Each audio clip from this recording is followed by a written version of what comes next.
me crying, begging for $27,500 to save their apartment from foreclosure, exactly what the bank demands to prevent immediate eviction. The irony?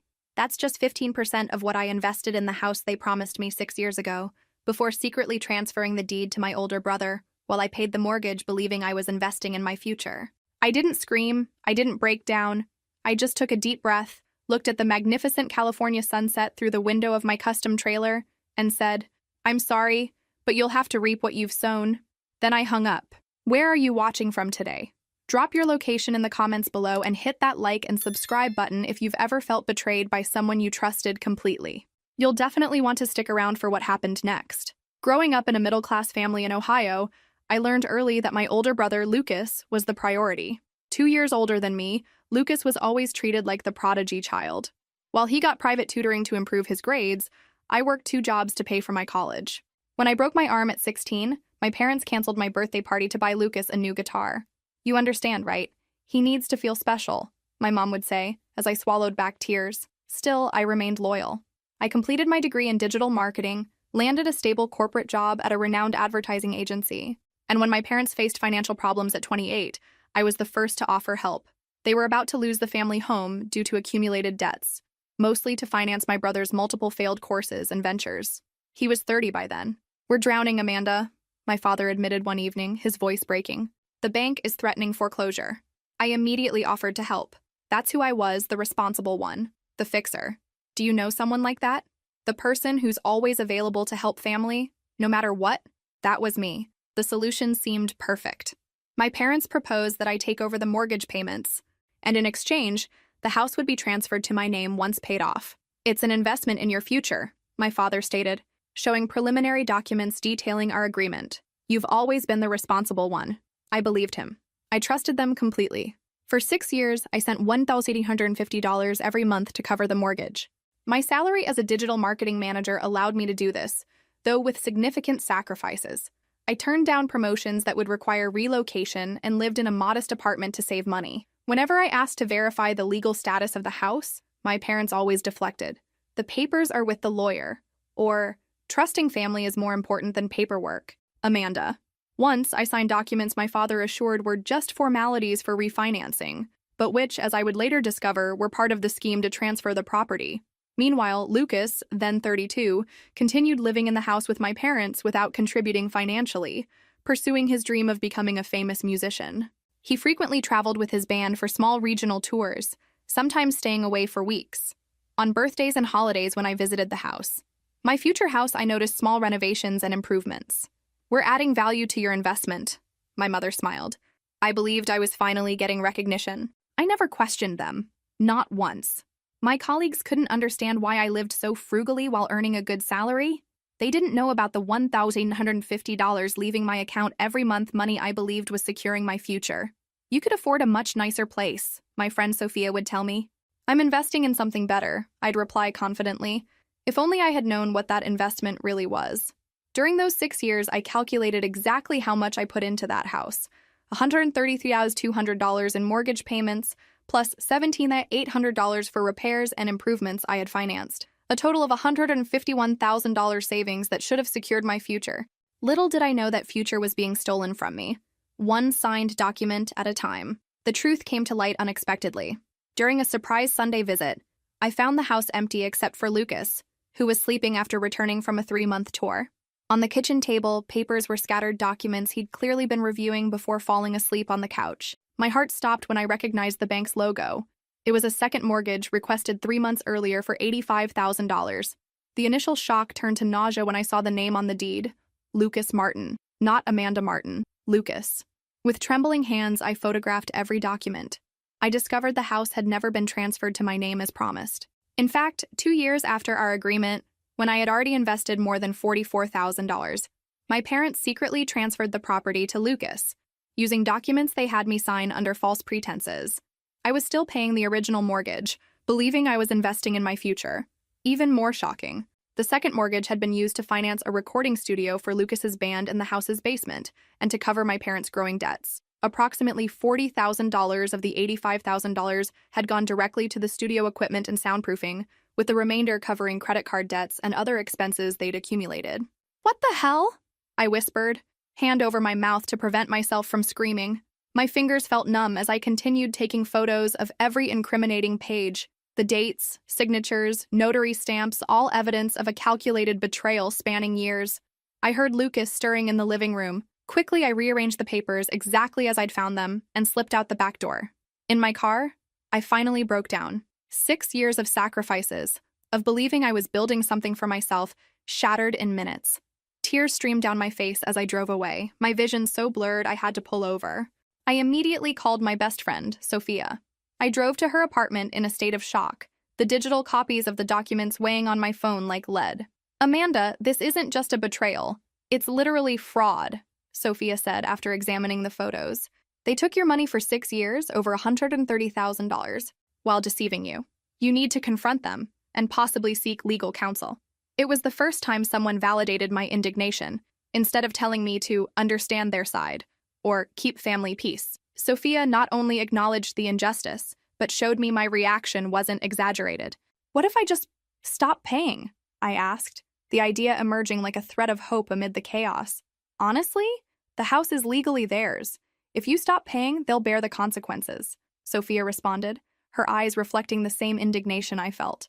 "A legal process could recover your money," she suggested. "But that would mean years of battles, expensive lawyers, and being perpetually connected to them through this conflict." I reflected on that. I don't want revenge. I want freedom. If I sue, I'll be tied to them, and this betrayal for years. For the first time, I allowed myself to imagine a different life, one where I wasn't defined by family obligations or false promises. "What would you do if you weren't paying that mortgage anymore?" Sophia asked softly. The question hung in the air like an open door. "I've always wanted to travel," I whispered, the dream I'd suppressed for years finally taking shape. "See the world, experience different cultures." "So why not do it?" Sophia challenged. "You have skills that allow you to work remotely. What's stopping you?" "Responsibility," I answered automatically. "To whom? People who lied to you for 6 years?" Her words hit me like cold water. She was right. "I need time to think," I said, already feeling something shifting inside me. A possibility. A choice. I spent that night at Sophia's apartment, unable to face going home. My phone buzzed with texts from my mother. "Are you coming for dinner Sunday? Lucas is back from tour." As if nothing was wrong. As if they hadn't stolen my future. I spent a week processing what I'd discovered, not returning my parents' persistent calls. "We're worried about you," their messages said. No mention of the documents I had found. During this week, I reviewed 6 years of bank statements. I calculated exactly how much I had invested in that house. $133,200 in mortgage payments, plus $17,800 for repairs and improvements I had financed. A total of $151,000 savings that should have secured my future.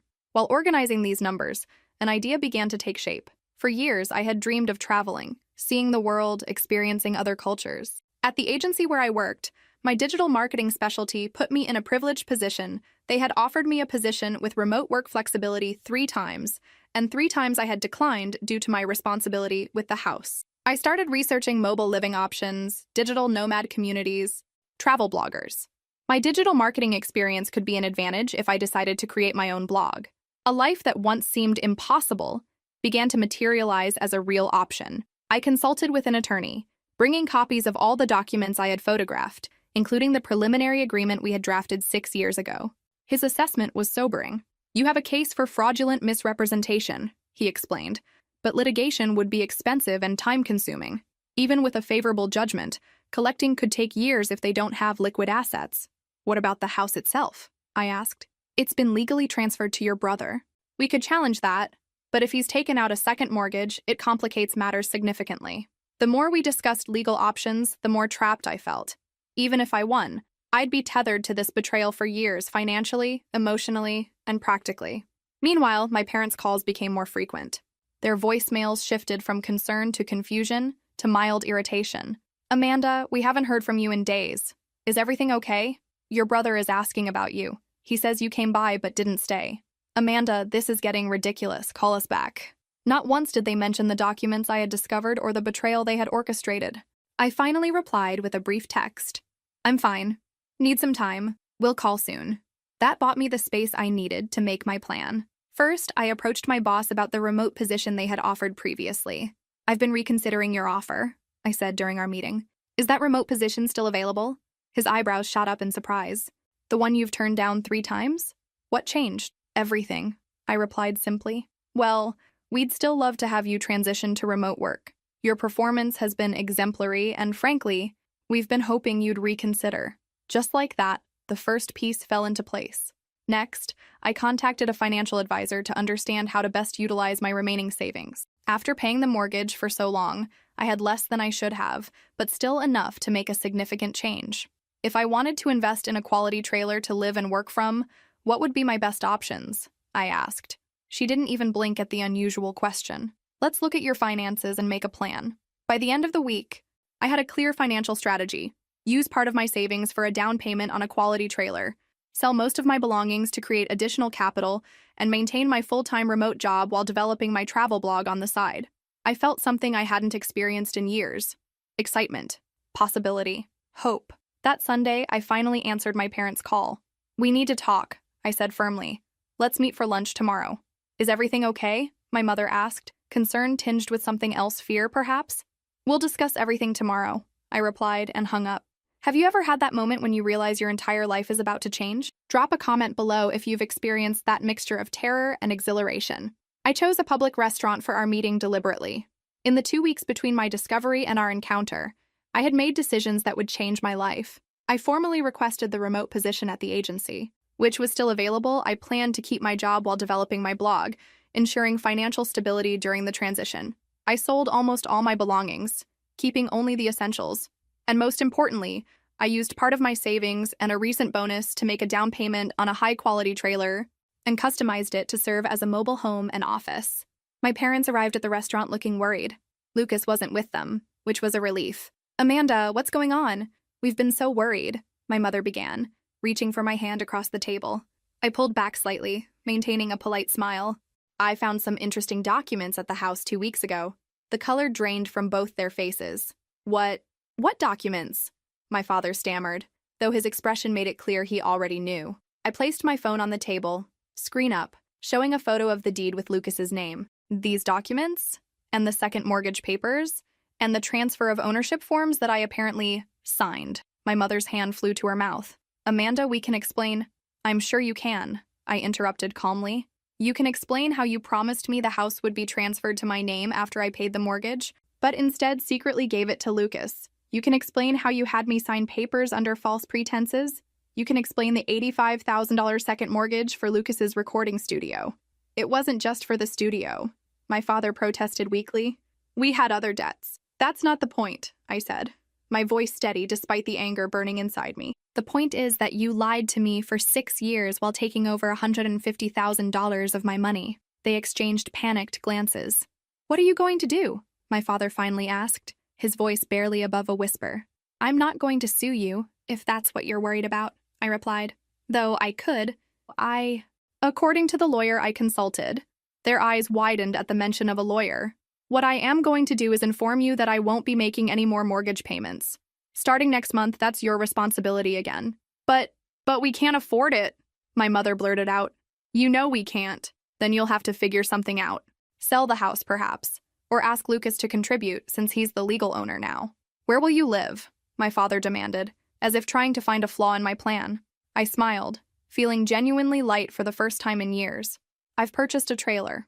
I'll be working remotely and traveling. They both stared at me in disbelief before my father let out a derisive laugh. A trailer? You're going to live like some kind of vagrant? After all your education, your career? I'm going to live free, I corrected him. On my terms, for once. This is ridiculous, my mother hissed. What will people think? I don't care what people think anymore. I only care what I think. And I think it's time I lived for myself. As I stood to leave, my father grabbed my wrist.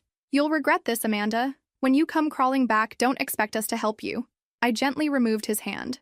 I won't be coming back, and I won't need your help. Walking out of that restaurant, I felt lighter than I had in years. For the first time in my adult life, I was making a choice solely for myself, not to please my parents, not to help my brother, not to fulfill some arbitrary family obligation. I was choosing freedom. As I drove back to my apartment, soon to be my former apartment, I realized I hadn't felt a single moment of doubt during the confrontation. No second-guessing, no wavering. Just absolute certainty that I was finally making the right choice for myself. The chaos that followed was predictable. Legal threats, which had no foundation, since the documents I signed were obtained under false pretenses. Emotional appeals. Attempts to have Lucas talk to me, as if he could convince me to continue financing his lifestyle. "You can't be serious about living in a trailer." My father laughed when I mentioned my plans. "That's for losers, Amanda. You have a degree, a career. It's a choice, Dad, my choice, something I'm doing for myself for the first time in my life." The day I left, I briefly parked in front of their house. Lucas came out, seeming genuinely confused by the whole situation. "Dad just told me you're stopping the mortgage payments," he said, his expression troubled. "And something about documents you found. You didn't know I was paying the mortgage for the past 6 years?" I asked skeptically. He ran a hand through his hair, looking uncomfortable. "I knew you were helping with the bills. I didn't know you were paying the entire mortgage. And I definitely didn't know they promised you the house. The house that's now in your name," I pointed out. He winced. "They told me that was just for tax purposes. That it made sense because I live here." I almost laughed at the absurdity. "And the $85,000 second mortgage for your recording studio? Was that for tax purposes too?" "It wasn't just for the studio," he defended weakly. "But yeah, a lot of it went into that. I thought they were using their retirement savings or something." "Those retirement savings were my mortgage payments," I said. "I've paid over $150,000 into this house, believing it would eventually be mine." His eyes widened. "I didn't know, Amanda, I swear." Whether he was telling the truth or not didn't matter anymore. The fact remained that he had benefited from my financial sacrifice knowingly or not. "Maybe I can pay you back some of the money when my band gets a contract," he offered hesitantly. "When?" I asked. "You've been trying for 15 years, Lucas. Keep dreaming. I'm going to live." I noticed something in his eyes, perhaps the first glimmer of self-awareness. "You're right. It's not fair," he murmured. But it was too late. As I drove away, I caught a glimpse of my parents watching from the window. They looked smaller somehow, diminished by the truth finally coming to light. My new trailer wasn't exactly luxury, not yet. It was a solid, mid-range model I had carefully selected for reliability and functionality rather than flash. I had customized the interior to create an efficient workspace, with high-speed satellite internet, a compact desk setup, and clever storage solutions. The first night in my new home, parked at a campsite just outside the city, I sat outside under the stars with a glass of wine. The silence was profound, no family drama, no guilt, no obligations pulling at me from every direction. Just me and the choices I was finally free to make. The next morning, I officially began my remote work arrangement. My colleagues were surprised but supportive when I explained my new lifestyle. "You're living the dream," my coworker Jen exclaimed during our video call. "I can't believe you actually did it." "Neither can I. Sometimes," I admitted, showing her my compact but functional workspace. Those first few weeks were an adjustment, learning to manage water and power consumption, finding reliable places to park, creating routines that worked within smaller spaces. But with each challenge I overcame, my confidence grew. I started documenting my journey on Instagram, mostly as a personal record, rather than with any expectation of an audience. Freedom on wheels. I tagged my first post a photo of my morning coffee with a mountain view in the background. To my surprise, people responded. Friends at first, then friends of friends. Then strangers who found my content through hashtags. They were curious about this lifestyle, asking practical questions about costs, logistics, work arrangements. How do you get reliable internet? Where do you shower? Do you feel safe? How much did your setup cost? I answered honestly, sharing both the challenges and the joys. As my follower count slowly grew, I realized there was genuine interest in this journey I'd embarked on, not just the travel aspects, but the emotional liberation it represented. The first 6 months on the road were challenging and liberating at the same time. I maintained my remote job at the agency, working from campgrounds, coffee shops, and occasional co-working spaces. I learned to manage limited resources, find safe places to park, create an efficient work routine in compact spaces. Meanwhile, I began documenting my journey on a blog called Freedom on Wheels. Thanks to my digital marketing experience, I knew how to create engaging content, optimize for search engines, and build a social media presence. Still, growth was gradual. In the first 3 months, I struggled to reach 1,000 followers. Many nights I questioned my decision while working late on my laptop with unstable internet connections. But my unique perspective, someone who abandoned toxic family expectations to follow an unconventional path, began to resonate with a specific niche of people. By the 6th month, I reached 10,000 followers and received my first small sponsorship offer, a camping equipment brand offering $200 worth of products in exchange for content. Not exactly life-changing money, but a validation that my journey had value beyond my personal experience. My parents' calls became less frequent but more desperate. The reality of their financial situation began to manifest. Without my monthly payments, they were struggling to afford the mortgage. The recording studio in the basement, which had cost tens of thousands of dollars from the second mortgage, remained virtually unused as Lucas became increasingly unmotivated with his music career. "Amanda, please, we need to talk about the house," my father pleaded in a call, 6 months after my departure. "The bank is threatening foreclosure. Talk to the legal owner," I replied simply. "It's not my house, remember?" The call ended with my father's bitter accusations. "You're punishing us for trying to help your brother. What kind of daughter does that?" I didn't bother explaining again. The time for explanations was over. Meanwhile, my new life was taking shape in ways I hadn't anticipated. The freedom to choose my location based on weather, interests, or simply a change of scenery was intoxicating. I followed good weather, avoiding extreme temperatures that would make trailer living uncomfortable. I developed routines and systems that worked for my new lifestyle. Monday meetings from scenic overlooks, content creation days in coffee shops with reliable Wi-Fi, weekend explorations of whatever area I was parked in. My content evolved too. What started as simple documentation of my journey became more focused on the intersection of digital work, minimalist living, and emotional freedom. I shared practical tips on remote work setups, storage solutions, and navigating campground life. But the posts that resonated most were the ones where I discussed breaking free from toxic family dynamics and learning to prioritize my own well-being. "How did you find the courage to leave?" was a question I received almost daily. "I realized staying was costing me more than just money," I would reply. "It was costing me my future, my peace, and my self-respect." 6 months into my journey, I received an unexpected message from Lucas. Unlike my parents, who alternated between guilt trips and anger, his tone was different. "I got a job," he wrote. "An actual job. At a music store. First regular paycheck I've ever had at 36. Feels strange, but also good. Like I'm finally a grown-up or something." I didn't respond immediately, unsure if this was another manipulation tactic. He continued, "The band broke up. Turns out no one wants to sign middle-aged guys who've been playing the same 3 venues for a decade. Who knew?" The self-deprecating humor felt genuine. "Congratulations on the job," I finally replied. "It's never too late to start. Thanks. I'm sorry, by the way, for everything." I didn't know exactly what was happening with the house, but I should have asked more questions, should have contributed more. It was the closest thing to an apology I'd received from any family member. "I appreciate that," I wrote back. "I hope the job works out for you." "Thanks. Your trailer life looks pretty amazing from the pictures you post. A lot better than our parents make it sound." I smiled at that. "It is amazing. Best decision I ever made." Maybe he was changing. Maybe he wasn't. Either way, it wasn't my responsibility anymore.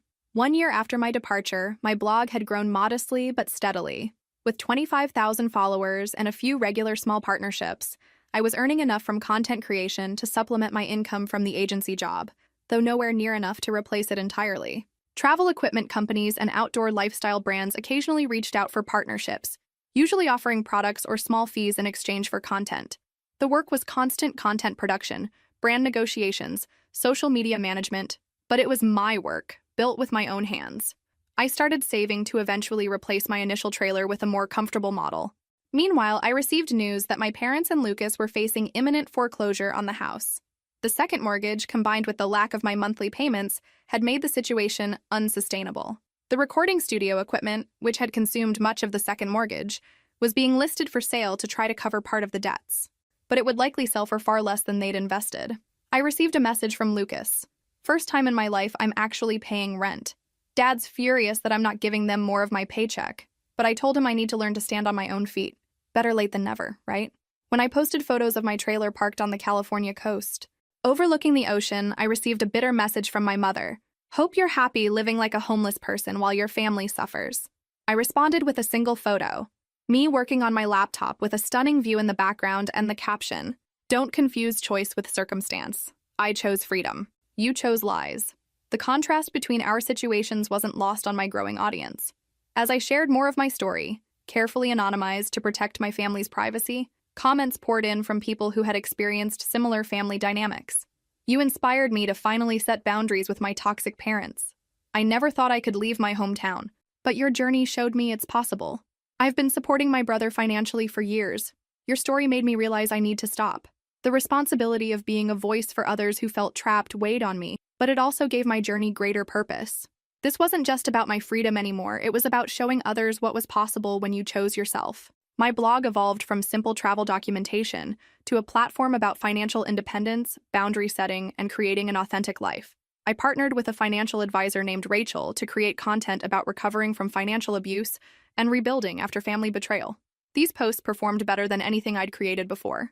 1 year into my journey, I had saved enough to upgrade my setup significantly. I invested in a higher quality trailer with better insulation, more efficient solar power systems, and amenities that made daily life more comfortable.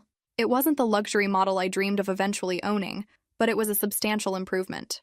I celebrated the 1-year anniversary of my departure with a live video from a breathtaking national park location. As hundreds of followers joined to ask questions and share congratulations, I felt a profound sense of community, something I had lost when I distanced myself from my family, but had found again on my own terms.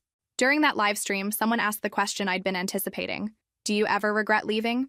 Do you miss your family? I took a moment before answering honestly. I miss who I wished they were.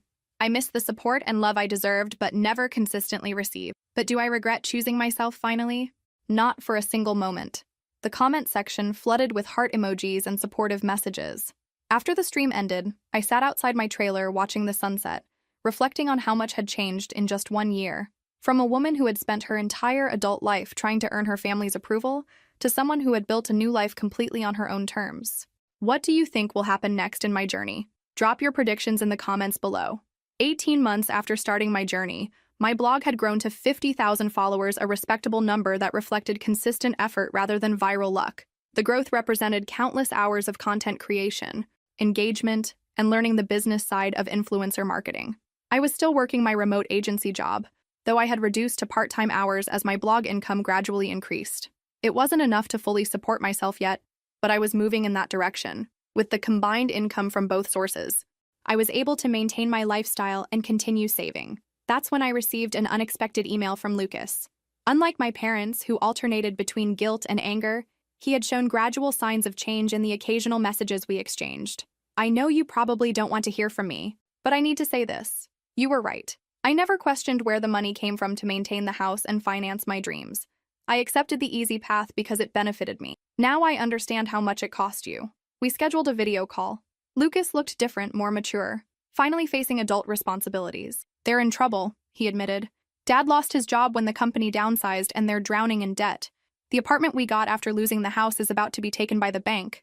They need $1,700 to avoid immediate eviction. They're talking about asking for your help again. And what do you think about that? I asked, testing him. I think you've already given more than you should have, and I think they need to learn to live with the consequences of their own choices, just as I'm learning to. It was the first time I felt a genuine connection with my brother. The call continued, Lucas filling me in on the aftermath of the house foreclosure. It was a wake-up call, he said. When we had to move to the apartment, I finally realized how much we had depended on you. The recording studio equipment sold for barely enough to cover 1 month's rent. All those dreams, they weren't sustainable without someone else footing the bill. And your music career? I asked. On hold indefinitely. Turns out when you actually have to pay your own bills, spending weekends playing at bars for $50 a night loses its appeal. He gave a self-deprecating smile. The music store job is working out, though. I've been there a year now, and they're talking about training me for assistant manager. I couldn't help but feel a glimmer of pride for him. That's great, Lucas, really. It's still nothing compared to what you've built, he gestured, presumably indicating my trailer and the life I'd created. Mom and Dad don't get it. They still talk about your trailer phase like you're having some kind of breakdown. They don't see that you're thriving. Their approval stopped mattering to me a long time ago, I said. I know. And that's what scares them the most. He hesitated. They're going to call you about the money. Dad found your number somehow. And you're warning me? I'm giving you a heads up. What you do with it is your choice. He paused. For what it's worth, I told them not to ask you, that you don't owe them anything. After we hung up, I sat watching the sunset from my current parking spot, a beautiful coastal campground where I'd been staying for 2 weeks. The ocean stretched before me, vast and free, much like the life I'd created for myself. When my father's call came the next day, I was prepared. Amanda, we need to talk, he began. his voice a mixture of authority and desperation that once would have made me immediately comply. "I'm listening," I replied calmly. "We're in a difficult situation. The bank is threatening eviction if we don't make a payment by the end of the month. We need $1,700. The specific amount confirmed Lucas wasn't exaggerating. This wasn't a casual request for help, this was a financial emergency. "I'm sorry to hear that," I said, meaning it. "Despite everything, I didn't wish homelessness on them. We were hoping you could help us. Just this once."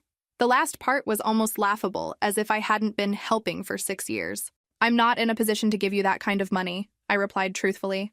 While my blog was doing well, I wasn't earning anywhere near what I had at the agency, and most of my savings had gone into my upgraded trailer. "You seem to be doing fine in your alternative lifestyle," he said, unable to keep the disapproval from his voice even while asking for money. "My alternative lifestyle is carefully budgeted. I don't have $1,700 to give away." His tone instantly hardened. "So that's it? After everything we've done for you? Everything you've done for me?" I repeated, incredulous. "Like taking over $150,000 of my money under false pretenses? We gave you life. We raised you. And now you're going to let us become homeless because of your selfishness?" I took a deep breath. "Dad, I hope you find a solution to your financial problems. I really do.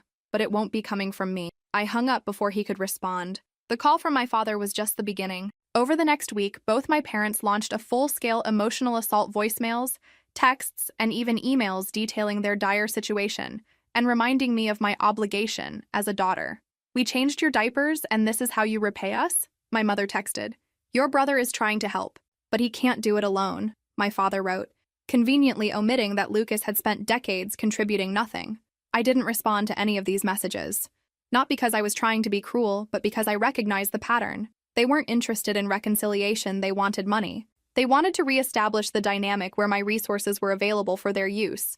Instead, I channeled my feelings into my work. I created a series about financial independence and setting boundaries that resonated deeply with my audience. Without sharing specific details about my parents' situation, I discussed the broader phenomenon of adult children being expected to financially support parents who had made poor decisions. The series performed better than any content I'd created before, reaching beyond my usual audience. My follower count jumped to 75,000 within a month. Sponsorship offers increased, though still mostly modest, a financial literacy app, offering $500 for a dedicated post, a digital banking platform wanting a partnership. I found myself becoming a voice for a generation struggling with similar family dynamics, where financially responsible adult children were expected to be safety nets for parents who hadn't planned properly for their futures. The comment sections filled with stories similar to mine, creating a community of support and validation. 2 weeks after my father's call, Lucas texted me, "They got evicted today. They're staying with me in my one-bedroom apartment for now." I felt a pang of something not quite guilt, but sadness for the situation. "How are you handling all this?" I replied. "It's tough. Mom cries a lot. Dad alternates between anger and depression. They blame you, of course. And you?" I told them they should have saved some of the money from the second mortgage instead of building me a recording studio I barely used. Didn't go over well. I smiled despite myself. "I can imagine. Your latest video series hit close to home. Almost felt like you were describing our family specifically. It's a common dynamic, unfortunately." "Yeah, I'm learning that. By the way, I showed them the video where you toured your upgraded trailer. Dad called it showing off. I think he's actually jealous." The thought was both sad and strangely validating. My father, who had dismissed my trailer phase as a breakdown, was now jealous of what I'd built. "Thanks for the update," I wrote. "And Lucas, I'm proud of you for stepping up. Thanks. That means a lot." That night, I filmed a sunset from my current location, a stunning desert landscape with mountains silhouetted against a purple and orange sky. As I set up the shot, I noticed an older couple a few campsites away watching me with interest. "Are you that girl from the videos?" the woman asked, approaching cautiously. "Freedom on Wheels?" "That's me," I smiled, extending my hand. "Amanda, we love your content," she gushed. "My daughter showed us your videos. She's trying to convince us to sell our house and travel when we retire next year." "And are you convinced?" I asked. "Getting there." The husband chuckled. "Your videos about financial freedom really made us think. We spent so many years paying for a house we rarely enjoy because we're always working to afford it." "Would you mind if we took a photo with you?" the woman asked sheepishly. "Our daughter won't believe we met you." As I posed with this couple who had been inspired by my journey, I felt a profound sense of purpose. My personal story of breaking free from toxic family dynamics had evolved into something larger, a movement encouraging others to question societal expectations and choose their own definitions of success and freedom. Later that evening, I received a notification that my latest video had reached 100,000 views, my first content to hit that milestone. The top comment read, "You gave me the courage to finally say no to my parents' financial demands. For the first time in my adult life, I'm saving for my future, not theirs." The validation of strangers couldn't replace family approval, but it confirmed what I already knew. I had made the right choice. 2 years after leaving my old life behind, my Freedom on Wheels blog had grown to 100,000 followers. It wasn't the explosive growth some influencers experience, but rather a steady increase built on consistent content, genuine connections, and valuable information. I had published my first book, A Guide to Mobile Living, combined with reflections on breaking free from toxic family dynamics. It was performing well in its niche categories, though it certainly wasn't on any major bestseller lists. The modest advance in royalties provided another income stream to supplement my part-time agency work and growing sponsorship deals. My collaboration with Rachel, the financial advisor I'd partnered with a year earlier, had evolved into a popular recurring feature on the blog. Our joint content on identifying and recovering from financial abuse resonated deeply with my audience, becoming some of my most shared posts. Between sponsorships, now ranging from $1,000 to $2,000 per collaboration, book royalties, and a small online course about remote work that I'd launched, my income was approaching what I had earned working full-time at the agency. I had recently reduced my agency hours even further, planning to transition to full-time content creation within the next 6 months. My current trailer, while not the most luxurious on the market, was comfortable, well-equipped, and occasionally featured in design and alternative lifestyle magazines.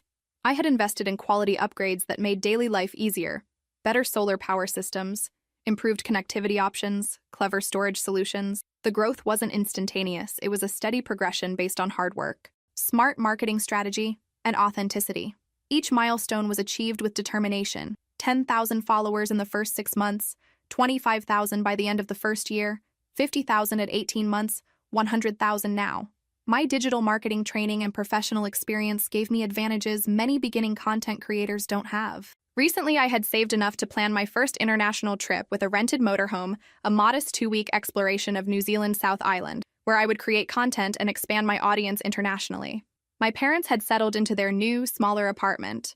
Lucas was now the assistant manager at the music store, a position he had earned through consistent work rather than charm or promised potential. He had met someone, Sarah, a piano teacher who gave lessons at the store, and they were cautiously dating. Our relationship had evolved into something resembling adult siblings rather than the unequal dynamic of our childhood. We exchanged occasional messages, mostly updates on our lives rather than deep conversations. He still lived in the same city as our parents, but had established healthier boundaries with them. "Dad still brings up the house sometimes," he told me during one of our rare phone calls. "Says if you had just kept paying, we'd all be better off." "And what do you say to that?" I asked. I remind him that it wasn't your house.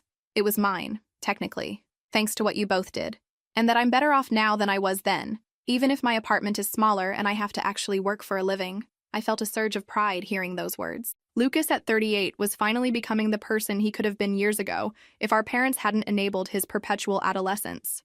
My father hadn't contacted me directly since his failed attempt to get money for their apartment. My mother occasionally sent brief, stilted messages on birthdays or holidays, but we hadn't had a real conversation in over a year, until today. "Amanda?" Her voice was tentative when I answered the unexpected call. "How are you?" "I'm well," I replied cautiously. "Is everything okay?" "Your father had a heart attack yesterday." My breath caught. Despite everything, they were still my parents. He's stable," she quickly assured me. "But he'll need surgery. The doctors say his recovery will take months."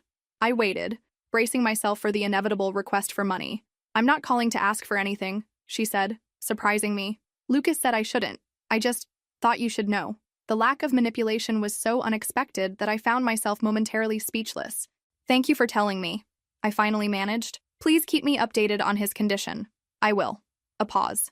"Your book is good. I found it at the library." Before I could respond to this unexpected comment, she continued, "I don't understand all your choices, but the writing is good. You always were the smart one." It was the closest thing to a compliment she had given me in years. After the call ended, I sat on the steps of my trailer, processing the complex emotions stirring within me. Concern for my father's health, surprise at my mother's relatively boundary-respecting call, a tentative hope that perhaps, in their own way, They were finally changing too. I didn't immediately pack up to rush to my father's bedside. That wasn't the relationship we had anymore. But I did send a fruit basket to the hospital with a simple note, wishing you a speedy recovery. Amanda. Small steps. Maintained boundaries. Measured compassion. That evening, I hosted a live stream for my followers, discussing the complexities of maintaining boundaries with family during health crises. Without sharing the specific details of my situation, I explored the nuances of showing compassion without reverting to unhealthy dynamics. Boundaries aren't about punishment, I explained to my audience.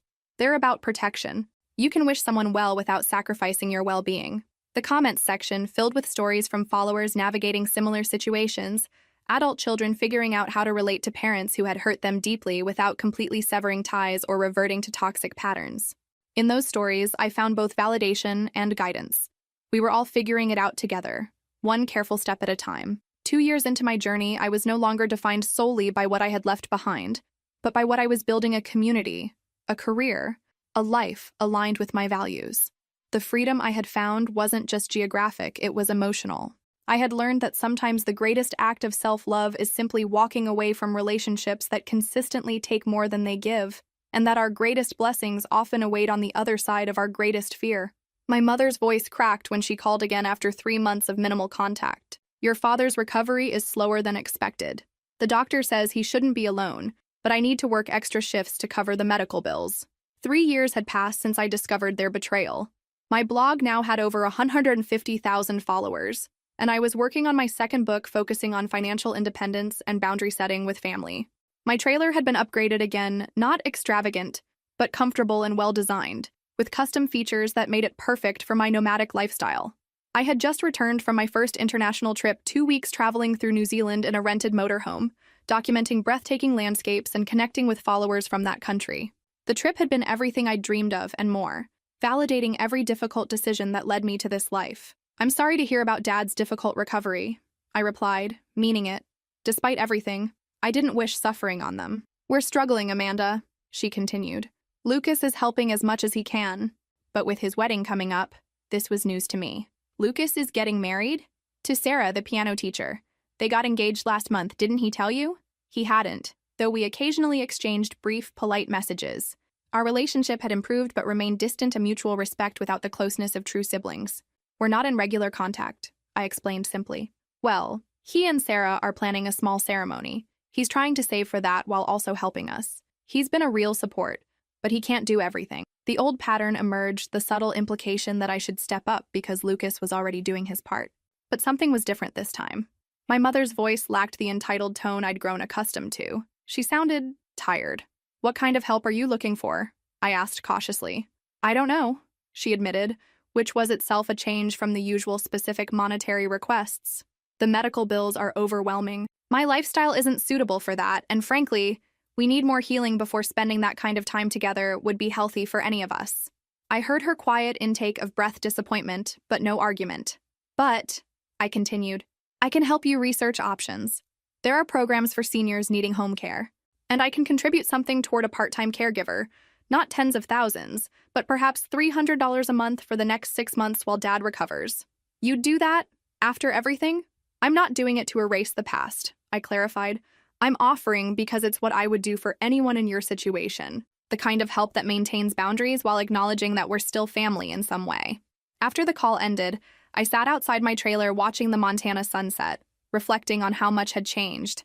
3 years ago, a call like that would have sent me spiraling into guilt and obligation. Now, I could offer measured assistance without compromising my core boundaries. The next day, I compiled resources for my mother, information on home healthcare assistance, patient advocate services, and organizations that help with medical debt. I also set up an automatic monthly transfer of $300 to her account, an amount I could afford without strain, but that was far from the complete bailout they would have expected in the past. I also reached out to Lucas to congratulate him on his engagement. Thanks, he replied. I was going to tell you, but wasn't sure if you'd want to know. It's going to be very small, just us. A few friends and Mom and Dad if Dad's health allows. I'm happy for you, I wrote, and meant it. Sarah seems good for you. She is. She doesn't put up with my bullshit, which is exactly what I needed. He paused before adding, Mom said she talked to you about Dad. Yes, I'm helping a bit with caregiver costs. That's generous. Considering everything. I didn't think you would. It's not about the past. It's about doing what feels right now, on my terms. I get that. I really do. We continued messaging, cautiously rebuilding a connection based on mutual respect, rather than the dysfunctional patterns of our childhood. Lucas had changed responsibility, and love had matured him in ways that years of enabling never could. That evening, I created a video addressing family reconciliation, not sharing my specific situation, but discussing the broader question of how to engage with family after establishing healthy boundaries. Reconciliation doesn't always mean returning to old patterns, I explained to my followers.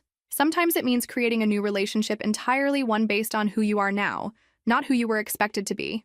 The video resonated deeply, generating thousands of comments from people navigating similar complex family dynamics. One comment stood out: "I thought cutting contact with my toxic parents meant I had to be alone forever. You've shown me there's a middle path: compassion without compromise."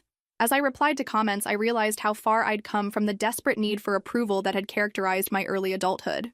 The journey from paying a mortgage for a house that would never be mine to creating a life entirely on my own terms had transformed me completely. My phone buzzed with a message from my mother. "Thank you for the information and the help. It means more than I can say." No guilt trip, no manipulation, just simple gratitude. Perhaps we were all changing. 4 years have passed since I discovered my parents' betrayal. My Freedom on Wheels platform has grown to 200,000 followers across platforms, a respectable community built through consistent content, genuine connections, and valuable information rather than viral stunts or controversy. I've published 2 books, a guide to mobile living combined with reflections on breaking free from toxic family dynamics, and a more focused work on financial independence for women. Both perform well in their niche categories, providing a modest but meaningful income stream to supplement my blog revenue and sponsorship deals. At 38, I've evolved from someone desperately seeking family approval to a woman comfortable in her own skin and choices. My journey has taken me to 30 states and 3 countries so far: New Zealand, southern Mexico, and a 2-week exploration of Portugal's coastal regions. Each international trip has expanded my perspective and content, connecting me with followers around the world. My current trailer is indeed comfortable, not in the ostentatious way my parents might have once defined luxury, but in its thoughtful design, quality materials, and perfect functionality for my needs. It's been featured in several design magazines and has inspired countless followers to reimagine their living spaces. The transformation wasn't overnight. It was built day by day, choice by choice. From 10,000 followers to 50,000 to 100,000, to where I am now, each milestone representing countless hours of content creation, engagement, and strategic partnerships. My family situation has evolved too. Lucas and Sarah got married in a small ceremony last year. He's now the manager of the music store, having worked his way up from sales associate to assistant manager to his current position over 4 years of consistent effort. They're expecting their first child, a girl, in 3 months. "Would you consider being her honorary aunt?" Lucas asked during a recent video call. "I know we're not close in the traditional sense, but you're family. And I want my daughter to know the woman who showed me it's never too late to grow up." The request touched me deeply. "I'd be honored," I replied. My father recovered from his heart attack, though the experience aged him significantly. The 6 months of part-time care I helped finance gave my mother the breathing room she needed to adjust to their new reality. They've settled into a smaller, more manageable lifestyle, still struggling financially but no longer in crisis. Our relationship remains complicated, too much history to simply forget, too many patterns to easily change. But there's a fragile piece now, built on the foundation of firm boundaries. I visit them occasionally when my travels bring me to their area. These visits are brief, conducted in public places, and focused on the present rather than rehashing the past. They've stopped asking for money outright, though I sometimes catch a flicker of calculation in my father's eyes when I mention a new book deal or partnership. Old habits die hard. During my last visit, my father said something that caught me off guard. "You were right to leave," he admitted, staring into his coffee cup rather than meeting my eyes. "We treated you like a resource, not a daughter." It wasn't a full apology, nothing about the fraud, the lies, the gaslighting, but it was an acknowledgement, however small, of the dynamic that had driven me away. "Thank you for saying that," I replied simply. "Your mother reads your books," he continued. "Says they help her understand you better." I nodded, unsure how to respond to this unexpected vulnerability. "I'm too old to change completely," he said with a weak smile. "But I'm trying to be less of an ass. Progress, not perfection." Last month, I hosted a workshop in Seattle where I met dozens of followers in person. Among them was a woman in her 50s who approached me with tears in her eyes. "Your first book saved my life," she told me. "I was supporting my adult son who refused to work, draining my retirement savings because I thought that's what mothers do. After reading your story, I set boundaries. He was furious at first. But guess what? He got a job. He's standing on his own feet for the first time at 32. Stories like hers remind me that my journey isn't just about my freedom, it's about giving others permission to claim theirs too. As I sit outside my trailer this evening, watching the sunset over the Arizona desert, I reflect on the path that brought me here. From a woman who sent $850 every month to pay for a house that would never be hers, to someone who has created a life entirely on her own terms. The path wasn't always easy. Building a platform required persistence through months of slow growth. Establishing boundaries with family meant weathering guilt trips and emotional manipulation. Creating a sustainable nomadic lifestyle involved learning through trial and error. But the rewards have been immeasurable. Not just in followers or income, but in the profound peace that comes from living authentically. My story resonates because it's not unique.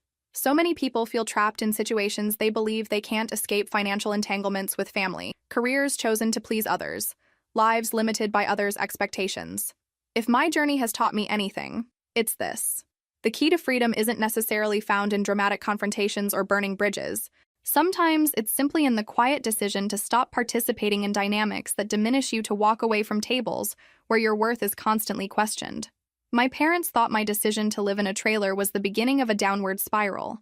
Instead, it was the first step toward the most authentic, fulfilling chapter of my life. The irony doesn't escape me. They laughed at my trailer phase, considering it beneath someone with my education and potential. Now, as I travel the country in my beautifully customized home on wheels, sharing my journey with hundreds of thousands of engaged followers, that laughter has long since faded. Freedom, as it turns out, looks different for everyone. Mine has wheels. If this story resonated with you, make sure to like and subscribe for more content about creating a life on your own terms. Drop a comment below sharing one boundary you're committed to maintaining this year. We're all on this journey together.